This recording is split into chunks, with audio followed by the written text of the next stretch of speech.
La revolución cognitiva del siglo XVII también llevó a una investigación sobre la naturaleza de los conceptos que tiene implicaciones contemporáneas importantes que no se aprecian suficientemente. Aristóteles había reconocido que los objetos a los que nos referimos al usar el lenguaje no se pueden identificar por su sustancia material. Señaló que una casa no es meramente una colección de ladrillos y madera, sino que se define en parte por su función y diseño, un lugar para que viva gente y almacene sus posesiones, etc.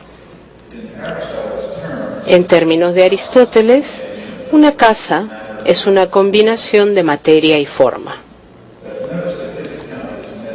Nótese que esta es una explicación metafísica. Él está definiendo lo que es una casa, no la palabra o idea casa. Ese enfoque llevó a desesperanzadas interrogaciones. El barco de Teseo es un caso clásico que puede ser familiar en los cursos de filosofía. Teseo está navegando en el océano y a veces tira por la borda algunas tablas de su barco y las reemplaza por tablas nuevas. Finalmente se ha reemplazado todas las tablas, pero sigue siendo el barco de Teseo. Supongamos que alguien en la costa ha estado recolectando las tablas y reconstruye el barco original. ¿Ese también es el barco de Teseo?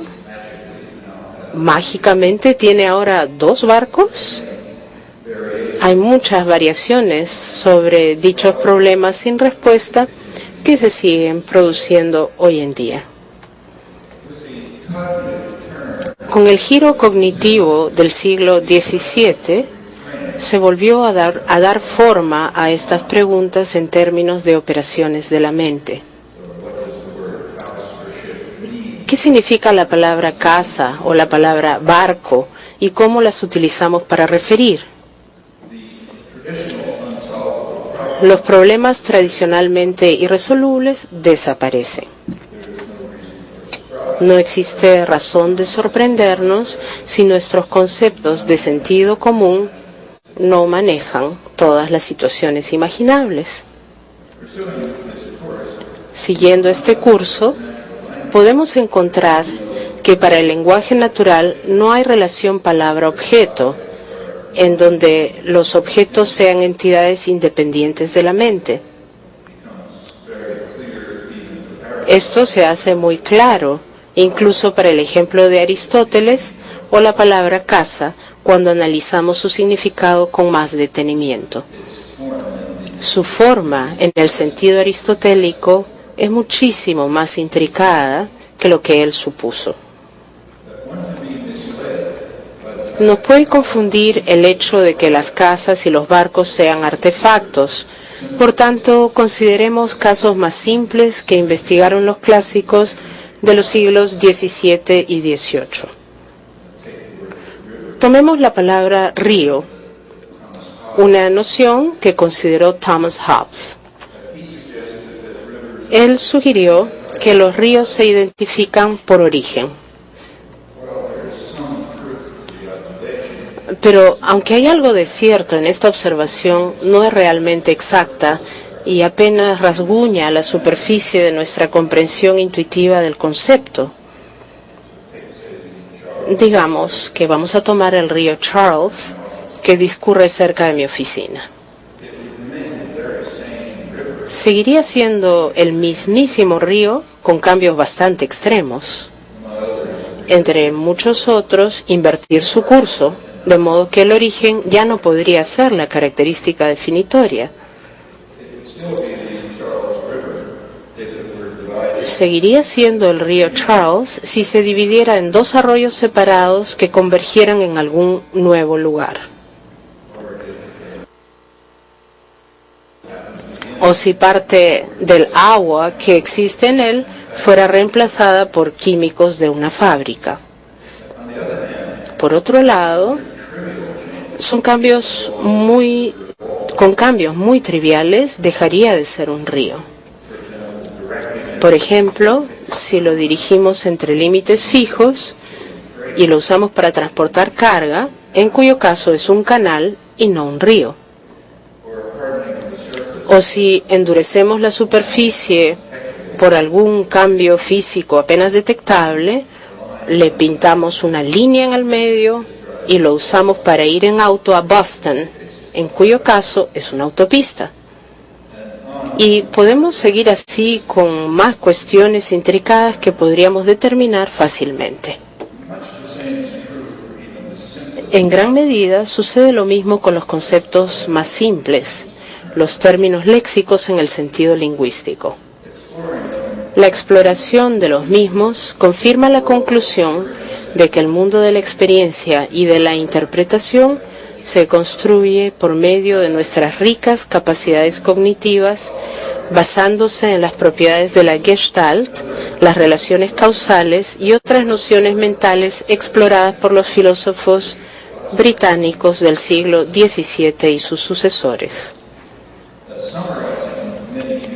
Resumiendo muchos años de discusión sobre temas de este tipo, David Hume concluyó que las entidades de las que pensamos y hablamos, vegetales, cuerpos de animales, mentes y otros, son ficticias. Las establece la imaginación y no una naturaleza física que las identifique. Pienso que su conclusión es correcta. Creo que se han rechazado erróneamente en los enfoques sobre lenguaje y pensamiento que han dominado la discusión filosófica de estos temas en años recientes. Una noción de importancia particular para John Locke y sus sucesores fue la noción de persona. Locke reconoció que las personas se identifican en parte por la continuidad psíquica. Concluyó que un cuerpo único podía albergar dos personas distintas si se conectaban a él dos continuidades psíquicas distintas. Y una persona podía persistir incluso si su sustancia se hacía completamente diferente. Estas son propiedades de nuestros conceptos que explota la ciencia ficción. Son propiedades de la idea innata de persona que parece ser parte de nuestra naturaleza intrínseca y por tanto compartida por todos los lenguajes y culturas. Locke arguyó adicionalmente que persona, a diferencia de árbol o gato, es un término que involucra acciones y sus méritos, una propiedad que pertenece solo a agentes inteligentes capaces de ley, felicidad e infelicidad, y por tanto aún más remoto de la investigación física independiente de la mente y en el corazón de nuestra facultad e intuiciones morales. Estas propiedades de las ideas innatas se encuentran al alcance de los niños muy pequeños. Mucho de la literatura infantil se basa en ellas y se extiende también a los animales.